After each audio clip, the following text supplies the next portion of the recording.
अन्नदाता, पग पग पर है संग तुम्हारे अन्नदाता।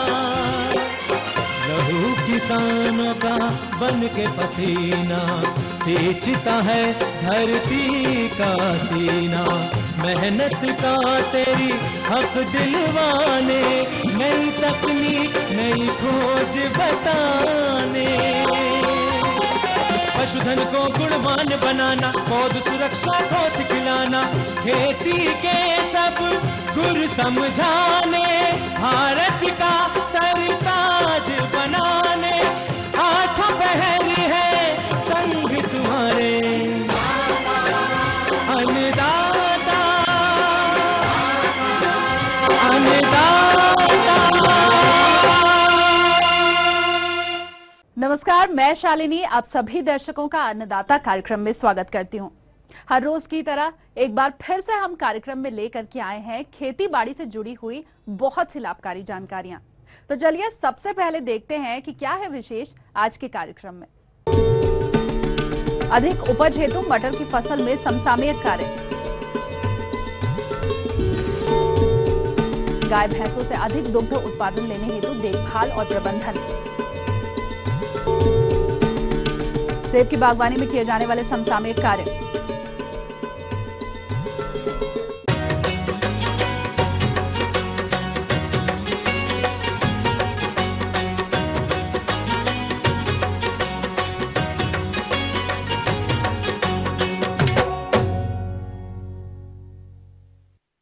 दलहनी फसल मटर की अगर बात की जाए तो बुआई के अनुसार विभिन्न अवस्थाओं पर ये इस वक्त है। चूंकि इस समय कुछ रोगों और कीटों के कारण फसल की काफी क्षति होती है, लेकिन ज्यादातर किसान भाइयों को इसकी जानकारी नहीं होती है। इसीलिए एक किसान भाई जो कि मटर की फसल लगाए हुए हैं। मेरा नाम संजय ठाकुर है। मैं एक जिम्मेदार परिवार से बिलोंग करता हूँ। मैंने पिछली बार भी मटर की खेती से अच्छा मुनाफा कमाया था और इस टाइम सीड मेरा उग के तैयार है।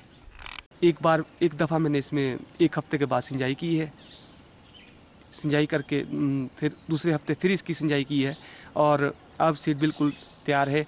वो इस फसल में लगने वाले कीट रोगों के बारे में जानकारी चाहते हैं। जानते हैं मटर की फसल में लगने वाले रोग कीटों के नियंत्रण के बारे में एक कृषि वैज्ञानिक से। मटर की खेती की है और अभी फसल खड़ी हुई है। वे विशेष रूप से ध्यान रखें कि खरपतवार खेत में नहीं होना चाहिए। खरपतवार नियंत्रण करने के लिए किसान भाई अब हाथ से निराई करें। इसके अलावा खेत में जो फसल खड़ी है उसमें अभी पाउडरी मिल्ड्यू, जिसको हम चूर्णिल आशिता बीमारी कहते हैं, वो पौधों में लग रही होगी। इसमें सफेद रंग का पाउडर सा पौधों के ऊपर आ जाता है। किसान इस रूप में ध्यान रखें। और एक सल्फेक्स दवाई आती है, सल्फेक्स का 3 किलोग्राम 2.5 एकड़ के लिए किसान भाई लें और उसको 600 से 800 लीटर पानी में मिलाकर स्प्रे करें। इस प्रकार किसान भाई पाउडरी मिल्ड्यू से अपनी फसल को बचा सकते हैं। अभी जैसे ही किसान भाई खेत में देख रहे होंगे तो कहीं भी तेलिया या जिसको हम थ्रिप्स बोलते हैं वो आ रही होगी। किसान भाई उसके बीमारी को रोकने के लिए मेटासिस्टॉक्स का लगभग 1 लीटर दवाई 600 से 700 से 800 लीटर पानी में मिलाकर छिड़काव करें। जिन किसान भाइयों के खेतों में पॉड बोरर या फली वेदक आने की संभावना है, वे किसान भाई भी ध्यान रखें। और मेटासिस्टॉक्स एक रासायनिक दवा आती है, किसान भाई उसकी लगभग 750 मिलीलीटर दवाई लें और 600 से 800 लीटर पानी में मिलाकर स्प्रे करें। इस प्रकार किसान भाई अपने फसल को बीमारी और कीटों से बचा सकते हैं। अभी जिन खेतों में इस साल बारिश नहीं हुई है तो किसानों के खेत में अभी फसल पानी मांग रही होगी।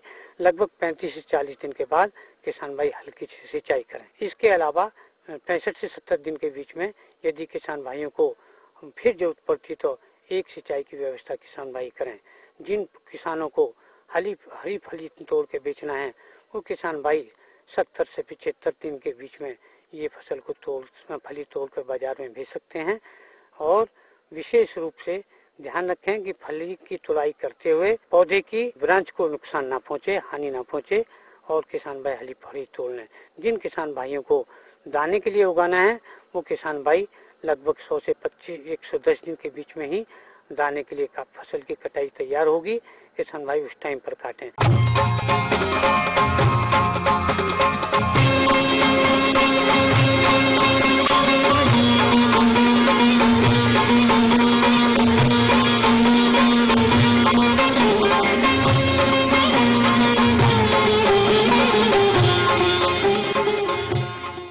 किसान भाइयों, जैसा कि सर्दी का मौसम शुरू हो चुका है और ऐसे में दुधारू पशुओं की उचित देखरेख करना बेहद जरूरी होता है, अन्यथा ये पशु कई रोगों की चपेट में आ जाते हैं और उनके दुग्ध उत्पादन में भी कमी होने लगती है। तो किसान भाइयों, इन दुधारू पशुओं के लिए कौन कौन से प्रबंधन कार्यों को करना है, इस बारे में जानकारी दे रहे हैं एक पशु वैज्ञानिक डॉक्टर एसके शर्मा। पशुपालक भाइयों, सबसे महत्वपूर्ण बात सर्दी से बचाव के अंदर पशु आवास की है कि जो तेज ठंडी हवाएं जो चलती हैं वो पशुओं के अंदर कई बीमारियों का कारण बन सकती हैं और कई बार कई बीमारियां जो है वो श्वास के द्वारा फैलती हैं और सर्दी की ऋतु में श्वास से फैलने वाली बीमारियों की संभावनाएं बढ़ जाती हैं। इसीलिए पशुओं को समुचित आवास व्यवस्था प्रदान करना वो बहुत ही ज़्यादा आवश्यक है, जिसमें कि वातावरण की विपरीत परिस्थितियों से हम पशु को बचा सकेंगे। और आवास का यही एक जो उद्देश्य है वो यही है कि पशुओं को वातावरण की एक्सट्रीम जो परिस्थितियां हैं, जैसे अब ऋतु आ रही है तो इसमें तेज़ सर्दी से आप किस तरह से बचाओ, क्योंकि सर्दी के ऋतु के अंदर पशुओं के अंदर निमोनिया, खांसी और दूसरे वायरल इन्फेक्शंस होने की संभावनाएं बहुत ज़्यादा बढ़ जाती हैं। तो इसके लिए पशु आवास का एक महत्वपूर्ण स्थान है कि वो इस तरह से हो, बाड़ा जो चाहे वो कच्चा हो चाहे आप पक्का बनाएं, कि वो तेज़ जो ठंडी हवाएं चल रही हैं वो रात के समय विशेषकर उससे पशु को बचा सके और दिन में पशु को जो है सूर्य का प्रकाश समुचित मात्रा में मिल सके, जिससे कि पशु के बाड़े के अंदर जो है उसका निसंक्रमण भी हो सकेगा और छोटे जो पशु हैं, बछड़े हैं, पाड़े पाड़ियाँ हैं, छोटे मेमने हैं, उनको जो है समुचित मात्रा में सूर्य का प्रकाश भी उपलब्ध हो सकेगा। तो इस तरह से एक समुचित आवास की व्यवस्था एक महत्वपूर्ण घटक है जो कि पशुओं को सर्दियों से बचा पाएगा। दूसरा महत्वपूर्ण है कि सर्दी के अंदर पशुओं को वैसे तो चारे की उपलब्धता इस मौसम के अंदर पर्याप्त मात्रा में रहती है, तो सर्दी के अंदर विशेषकर दलहनी जो किस्म के चारे हैं वो पशुओं को उपलब्ध कराए जाएं। बरसिम जो है वो खिलाई जा सकती है, रजका आप पशुओं को खिला सकते हैं और साथ में सूखा चारा पेट भर के पौष्टिक चारा आप पशुओं को दो और उनकी वजन के हिसाब से और उनके दुग्ध उत्पादन या आयु के हिसाब से जो है पशुओं को समुचित मात्रा में सूखा चारा और हरा चारा, हरे चारे के अंदर दलहनी किस्म का जो चारा है, द्विदलीय जो चारे होते हैं वो पशु को मिलना चाहिए और यथासंभव कुट्टी करके जो है पशु को ये चारा खिलाएं, जिससे कि उसकी पौष्टिकता बढ़ेगी चारे की। और दूसरी बात यह है कि पशु जो है उससे वेस्टेज कम होगा, रिफ्यूज़ल कम होगा, बिगाड़ कम होगा चारे का, वो अधिक खा पाएगा उस चारे को। और इससे पशु के शरीर के अंदर जो स्वतः एक विपरीत वातावरणिक परिस्थिति से लड़ने की जो क्षमता है, जो बीमारी से लड़ने की क्षमता है, जो रोग प्रतिरोधक क्षमता है, उसका विकास होगा और पशु अपने आप को तेज सर्दी से बचाव करने का तरीका जो है वो रोग प्रतिरोधक क्षमता अपने अंदर विकसित कर सकेगा। और अब सबसे महत्वपूर्ण बात रोग प्रतिरोधक क्षमता के विकास की या रोगों से बचाव की। जैसा मैंने आपको बताया कि इस ऋतु के अंदर कई बीमारियां होने की संभावनाएं बढ़ जाती हैं, जैसे कि गाय, भैंस, भेड़ और बकरियों के अंदर खुरपका, मुंहपका रोग होने की संभावना बढ़ जाती है। तो ऐसे क्षेत्रों पे जहाँ पर कि इस रोग की व्यापकता देखी गई है या ये रोग पाया जाता है, वहाँ पर पशुपालक भाइयों को चाहिए कि वो अपने पशुओं को इस रोग के विरुद्ध जो है अपना पशुओं का टीकाकरण करवा लें, ताकि इस रोग के उत्पन्न होने की संभावनाएं जो है वो खत्म हो जाएं अथवा कम हो सकें। क्योंकि ये क्रिटिकल पीरियड है, ये क्रांतिक काल है कि वर्षा ऋतु समाप्त हुई और सर्दी ऋतु का आगमन हो चुका है। तो इस क्रांतिक काल में पशुओं के अंदर जो है कृमियों का फिर प्रकोप बढ़ने की संभावना रहेगी। तो टीकाकरण से पहले 15 दिन पहले, 10 दिन पहले जो है आप अपने पशुओं को पशु चिकित्सक की सलाह लेकर कृमिनाशक दवाई जो है आवश्यक रूप से पिला दें। इससे जो है पशुओं के अंदर जो कृमि का प्रकोप है उसे हम नियंत्रित कर सकेंगे और कृमियों से होने वाले रोगों की भी हम रोकथाम कर सकेंगे। और जैसा हम सभी जानते हैं कि शीत ऋतु के अंदर त्वचा रोगों की भी संभावनाएं बढ़ जाती हैं और त्वचा रोग न केवल बैक्टीरिया से, वायरस से या फंगाई या फफूंद से होते हैं, अपितु कई त्वचा रोग या शरीर के अन्य रोग जो है बाह्य परजीवियों के कारण भी फैलते हैं। तो ये जो प्रोटोजोअल डिजीज होने की संभावना सर्दी के ऋतु में बढ़ जाती है। तो पशुपालक भाइयों को चाहिए कि बाह्य परजीवियों के नियंत्रण करने के लिए संपूर्ण सावधानी, जैसे पशु चिकित्सक महोदय आपको सलाह दें, उन संपूर्ण सावधानियों को रखते हुए इन बाह्य परजीवी नाशक दवाइयों का से पशु को नहलाएं अथवा तो उनके शरीर पर स्प्रे करें। विशेषकर हम ध्यान रखते हैं कि नाक कान मुंह में ये दवाई नहीं जाए, इस चीज़ का ध्यान रखें। पशु इस दवाई को चाटे नहीं, इस बात का ध्यान रखें। तो कई बीमारियों की, चाहे वो प्रोटोजोआ जनित रोग हों, चाहे वायरल डिजीज हो, इवन कि कई जो जीवाणु जनित रोग हैं उनकी भी जो है रोकथाम का हमें प्रयास जो है इस मौसम में विशेषकर करना चाहिए। क्योंकि जब भी रोग प्रतिरोधक क्षमता से यदि कोई समझौता होगा, कोई कॉम्प्रोमाइज़ अगर होगा, तो पशु बीमार हो जाएगा और पशु के रोग ग्रसित होने का जो सीधा प्रभाव है उसके उत्पादन पर पड़ेगा। तो मेरा हमेशा ये मानना रहता है कि रोगों से या परजीवियों से या किसी भी ऐसी विपरीत जो परिस्थितियां वातावरण की उत्पन्न होती हैं, उससे न केवल पशु को शारीरिक पीड़ा होती है, अपितु जो है उसका उत्पादन भी काफ़ी हद तक गिर जाता है और उत्पादन की कमी से जो है पशुपालकों को आर्थिक नुकसान उठाना पड़ता है। तो ऐसे में जो है अधिकतम उत्पादन लेने के लिए यह आवश्यक है कि हम पशुओं को इस ऋतु से, शीत से, सर्दी से बचाएं, ताकि पशु जो है बीमार नहीं हो और उसका उत्पादन बना रहे। तो ये थी कुछ उपयोगी जानकारियां। अब लेंगे एक छोटा सा ब्रेक, जल्द हाजिर होंगे।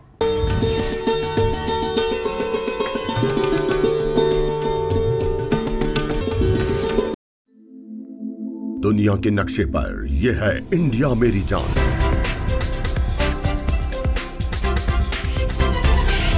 भारत थोड़ा अलग है।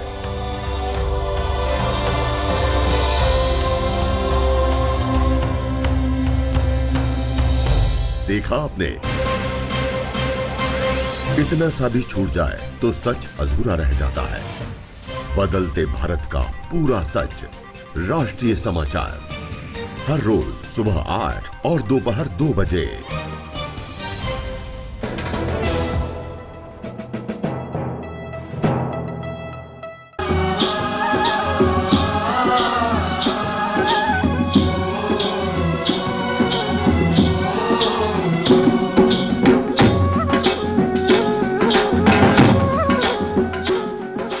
ब्रेक के बाद आप सभी दर्शकों का एक बार फिर से स्वागत है और चलिए अब रुख करते हैं अगली कड़ी की ओर।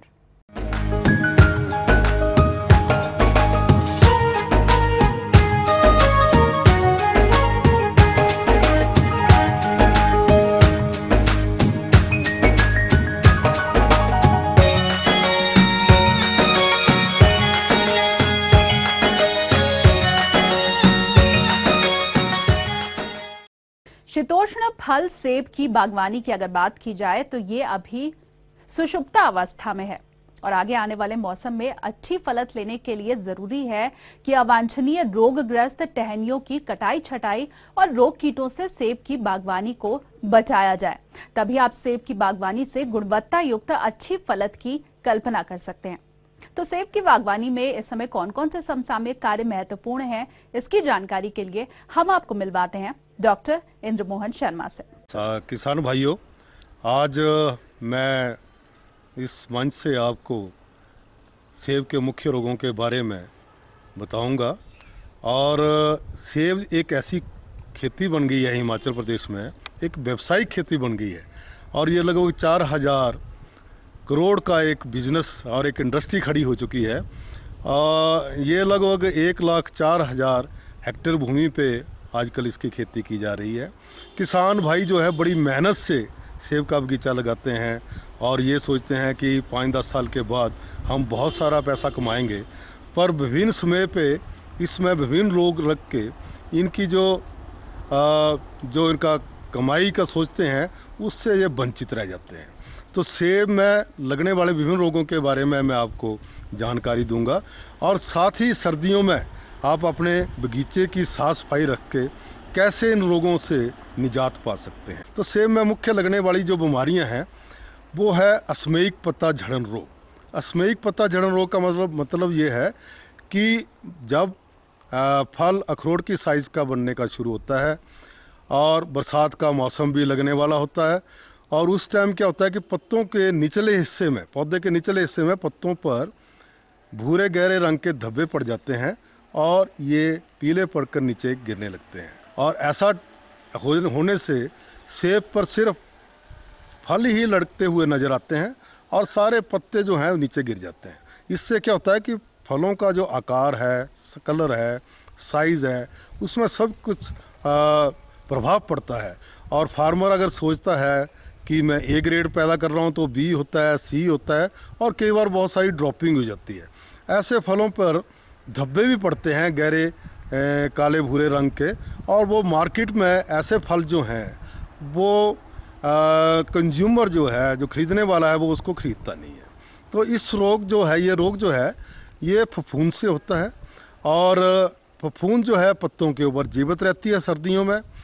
और यदि हम सर्दियों में आजकल अपने बगीचे में ऐसे पत्तों को इकट्ठा करके जला दें तो अगले साल के लिए ये जो रोग है, इसके जो बीजाणु पत्तों के ऊपर जीवित रह रहे हैं, अगले साल के लिए उनका संक्रमण जो है वो नहीं हो पाएगा। दूसरी बात ये है कि जब भी फल जो है अखरोट की साइज से थोड़े बड़े होने लगते हैं तो उस समय कुछ फफूंदनाशक दवाइयाँ प्रभावशाली होती हैं इस रोग को बचाने के लिए।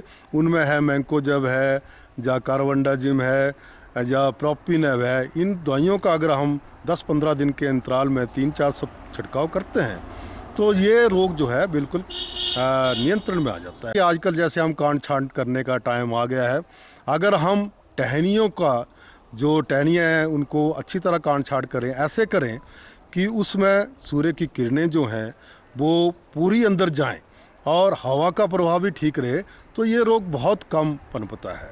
तो दूसरा रोग जो है सेब में वो है कैंकर रोग। कैंकर रोग क्या होता है, जिसमें टहनियों के ऊपर विभिन्न प्रकार के जख्म बनते हैं। वो धसे हुए होते हैं, वो पीले रंग के भी हो सकते हैं, वो भूरे रंग के भी हो सकते हैं, गुलाबी रंग के होते हैं। जब ये जख्म टहनियों के ऊपर पड़ते हैं तो टहनियों में जो खनिज पदार्थ हैं, जब पानी का प्रभाव ढंग से नहीं होता है और टहनियाँ ऊपर से नीचे को सूखने लगती हैं। और जब सूखने लगती हैं और कई बार पौधा जो है वो पूरा भी सूख कर ख़त्म हो जाता है। तो ये रोग जो हैं वो फफूंद से पैदा होते हैं। और आजकल जब हम काट छांट कर रहे हैं तो ऐसी जो रोगग्रस्त टहनियाँ हैं उनको निकाल कर फेंक दें, जला दें। और दूसरी बात, जो भी जख्म जहां हमारे को दिखाई देते हैं उन पर बोर्डो पेंट है, चौवाटिया पेंट है, उनका अच्छी तरह लेप करें। और तीसरी बात ये है कि जब फल तोड़ान कर लेते हैं हम या फिर प्रूनिंग कर लेते हैं, उसके बाद हमारे को कार्बेंडाजिम नाम की दवाई, फफूंदनाशक दवाई, या कैप्टान या कॉपर ऑक्सीक्लोराइड, इनका जो घोल है वो छिड़काव करना चाहिए। क्योंकि ये जो रोगजनक है ये प्रायः टहनियों के ऊपर जीवित रहता है और अगले साल के लिए वहीं से ही पनप के पौधे को प्रभावित करता है। तो ये तो मैं थोड़े मुख्य कैंकर के बारे में आपको बताया। बाकी जड़ों की बीमारियां, उनका भी यदि सर्दियों में हम थोड़ा सा अपना ध्यान रखेंगे, जो पौधे रोगग्रसित होते हैं, जड़ों की जिनकी खराब होती हैं, उनको आजकल हम खोल सकते हैं, उनकी जड़ों को धूप लगवा सकते हैं, तने पे सफ़ेदी कर सकते हैं। तो ऐसा करने से जड़ों के रोग जो हैं वो कम पनपते हैं। और सेब में मुख्य जो जड़ों के रोग हैं वो हैं जड़ गलन रोग। ये भी एक फफूंद से होता है। इसमें बरसात से पहले पौधे की जड़ों पर गहरे भूरे रंग का जो एक रुई का जाल सफ़ेद रंग का फैलता है और बरसात के बाद ऐसे पौधों के पत्ते छोटे और कांस्य रंग के होकर गिरने लगते हैं और फल भी छोटे हो जाते हैं और 2-3 साल में ऐसा पौधा जो है वो ख़त्म हो जाता है। तो ऐसे जड़ों की निजात करने के लिए, नियंत्रण करने के लिए हमारे को पानी की निकासी का विशेष ध्यान रखना चाहिए। बगीचों में पानी बिल्कुल खड़ा नहीं होना चाहिए, पतवार नहीं होने चाहिए। और ऐसी अगर भूमि अम्लीय है, पीएच हमारे को टेस्ट कराना पड़ेगी। अगर ये अम्लीय है तो उसमें हमारे को 500 से 1 किलो चूना प्रति पौधे में सर्दियों में डाल देना चाहिए।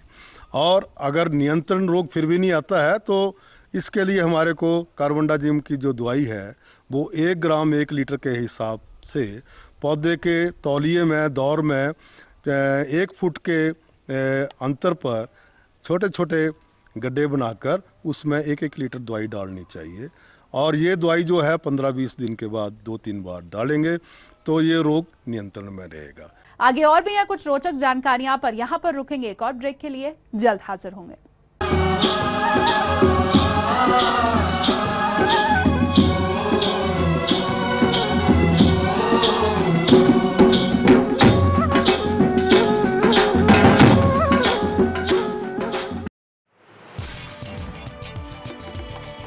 कहते हैं दिल का रास्ता पेट से जुड़ा होता है। जब बात हो दिल जीतने की तो लजीज पकवान बड़ा कारगर सिद्ध होता है। घर पे मेहमान आए हों या कोई खास मौका, ऐसे में लाजमी है बात होती है पकवान की, स्वाद की और परोसने की।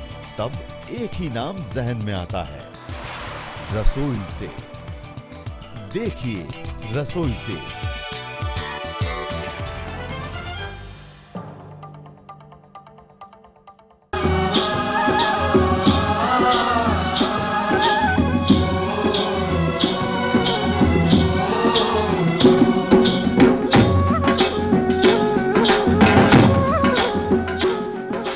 ब्रेक के बाद आप सभी दर्शकों का एक बार फिर से स्वागत है और चलिए अब रुख करते हैं अगली कड़ी की ओर।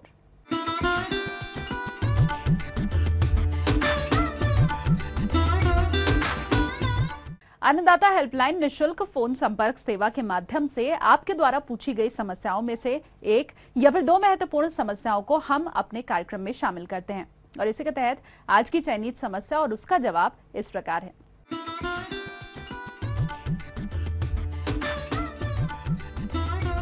विशेष रूप से आज मैं आपको अमरूद की फल मक्खी के बारे में बताने जा रही हूँ। फल मक्खी अमरूद के अलावा आम तथा कई कद्दू कुल की सब्जियों में भी नुकसान पहुँचाती है।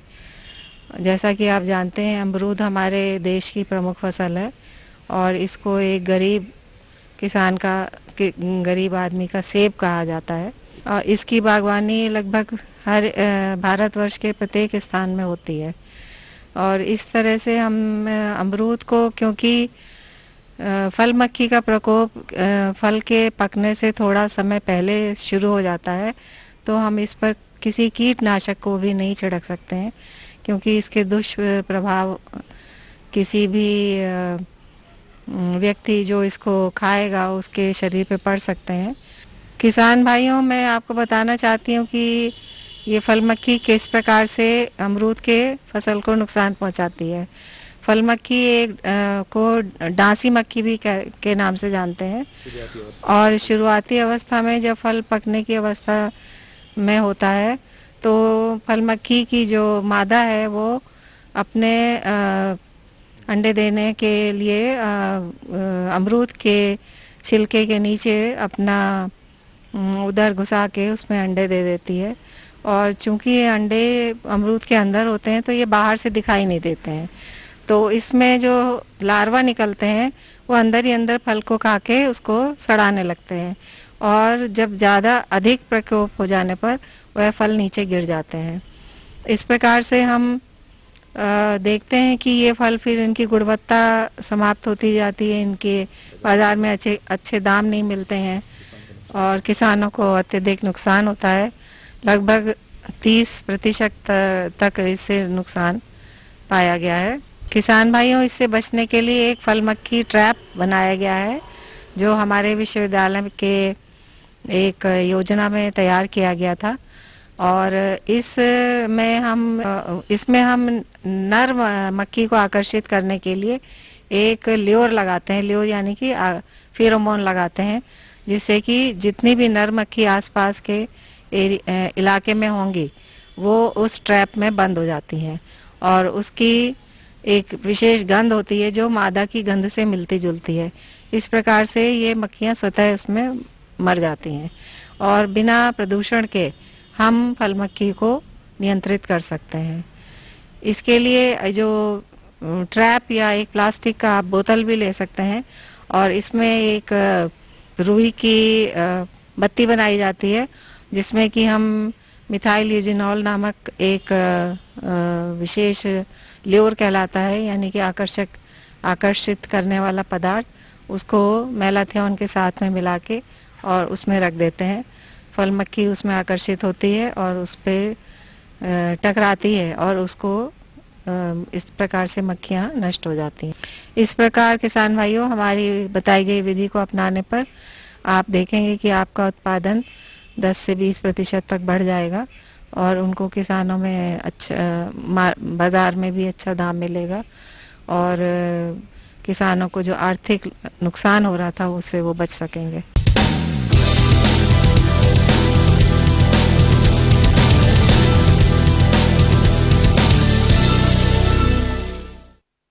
राज्य की विभिन्न मंडियों में कृषि उत्पादों के चढ़ते उतरते बाजार भाव की संक्षिप्त जानकारी इस प्रकार है।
और आइए अब देखते हैं कल दिखाए जाने वाले कार्यक्रम की मुख्य झलकियां।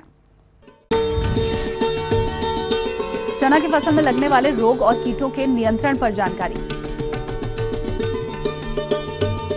हम ये उम्मीद करते हैं कि आज का कार्यक्रम आप सभी दर्शकों के लिए उपयोगी रहा होगा। किसान भाइयों, अन्नदाता आपकी सेवा के लिए संकल्परत है। कृषि संबंधित समस्या और सुझावों के लिए आप हमें इस पते पर संपर्क कर सकते हैं। प्रोड्यूसर अन्नदाता, ETV Haryana Himachal Pradesh, Ramoji film city, Hyderabad 501512। साथ ही आप हमें ईमेल भी कर सकते हैं। हमारा ईमेल आईडी है annadaata@hp@etv.co.in। इसके अलावा आप हमें निःशुल्क हेल्पलाइन नंबर 180010084599 पर सोमवार से शनिवार सुबह 10 से शाम 4 बजे के बीच संपर्क कर सकते हैं। तो फिलहाल अन्नदाता की पूरी टीम को दीजिए इजाजत। कल फिर से इसी समय आपसे मुलाकात होगी कृषि संबंधित कुछ और महत्वपूर्ण जानकारियों के साथ। नमस्कार।